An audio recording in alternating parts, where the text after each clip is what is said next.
The Gospel according to Luke. It's one of the earliest accounts of Jesus' life, and it's actually part one of a unified 2-volume work, Luke Acts. If you compare the opening lines of both of these books, it's clear that they come from the same author, and there are internal clues in the book of Acts, as well as an early tradition that identifies the author as Luke, the traveling companion and co-worker of Paul the Apostle, who we know was also a doctor. Luke opens his work with a preface telling us how and why he wrote this book.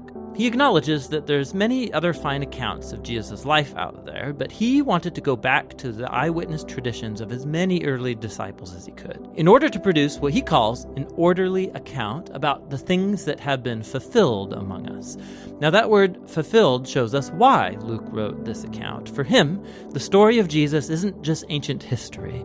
He wants to show how it's the fulfillment of the long covenant story of God and Israel, and bigger than that, of the story of God in the whole world.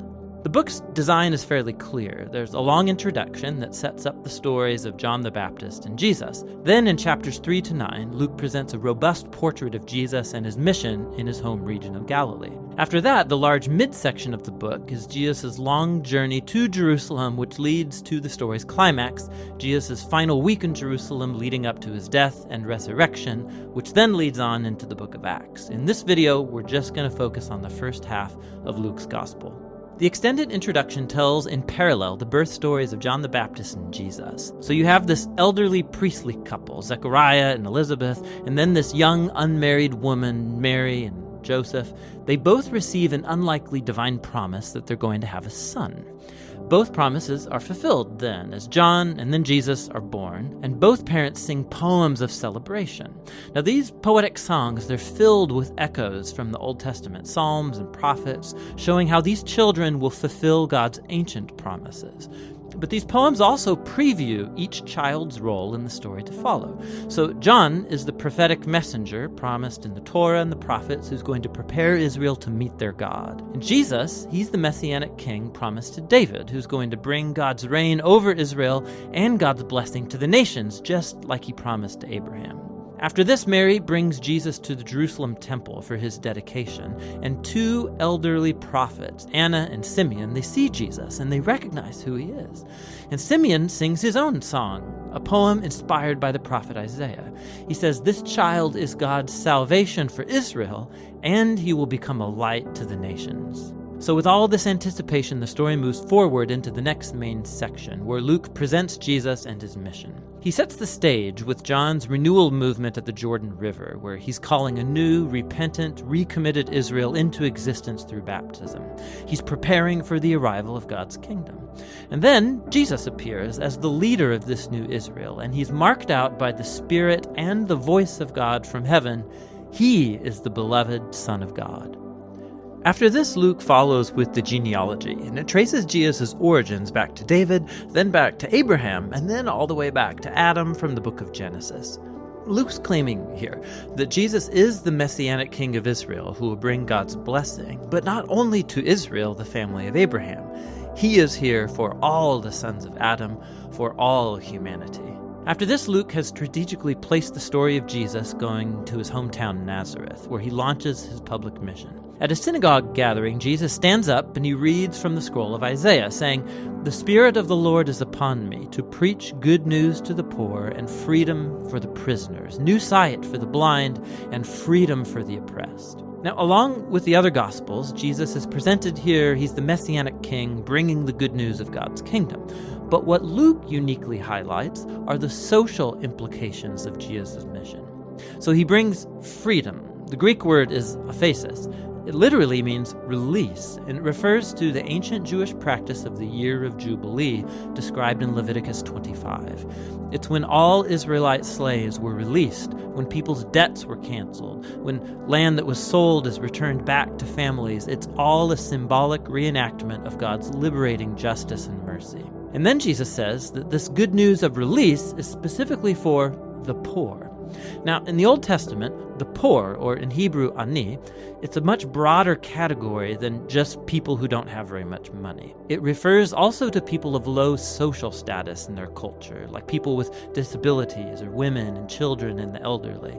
It also can include social outsiders, like people of other ethnic groups, or people whose poor life choices have placed them outside acceptable religious circles. And Jesus says that God's kingdom is especially good news for these people. So after this, Luke immediately puts in front of us a large block of stories, showing us what Jesus' good news for the poor looks like. It involves the healing of a bedridden sick woman, or a man who has a skin disease, or someone who's paralyzed. There are stories here also about Jesus welcoming into his community a tax collector, like Levi, who's not financially poor, but he is a social outsider. There's a story about Jesus forgiving a prostitute. Luke showing us how Jesus' kingdom brought restoration and reversal of people's whole life circumstances. He's expanding the circle of people who get invited in to discover the healing power of God's kingdom. And as Jesus' mission attracts a large following, he does something even more provocative. He forms these people into a new Israel by appointing over them the 12 disciples as leaders corresponding to the 12 tribes of Israel. And then Jesus teaches his manifesto of an upside-down kingdom, or as Luke calls it, the Sermon Given on the Plain. He says God's love for the outsider and the poor means that his kingdom brings a reversal of all of our value systems. He is here to form a new alternative people of God who are going to respond to Jesus' invitation by practicing radical generosity, by serving the poor. People who are going to lead by serving and live by peacemaking and forgiveness. People who are deeply pious but who reject religious hypocrisy. Now, Jesus' radical kingdom vision, his claim to divine authority, it starts to generate resistance and controversy, especially from Israel's religious leaders. His outreach to questionable people, it's a threat to their religious traditions and their sense of social stability. And so they start accusing Jesus of blaspheming God, of being a drunk and mixing with sinners. And so this section culminates in a new revelation of Jesus' mission to his disciples.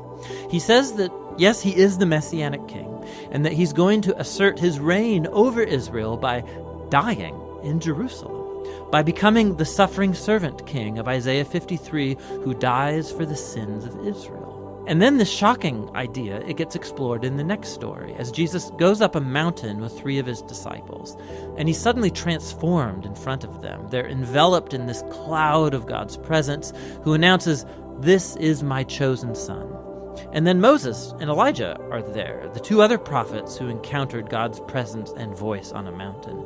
And Luke tells us that they're talking together about Jesus' exodus that he was about to fulfill in Jerusalem. Now that Greek word exodus, it's a clear reference to the Exodus story. Luke is portraying Jesus here as a new Moses who will lead his newly formed Israel into freedom and release from the tyranny of sin and evil in all of its forms, personal, spiritual, and social. And that's going to lead us into the second half of the book. But for now, that's the first half of the Gospel according to Luke.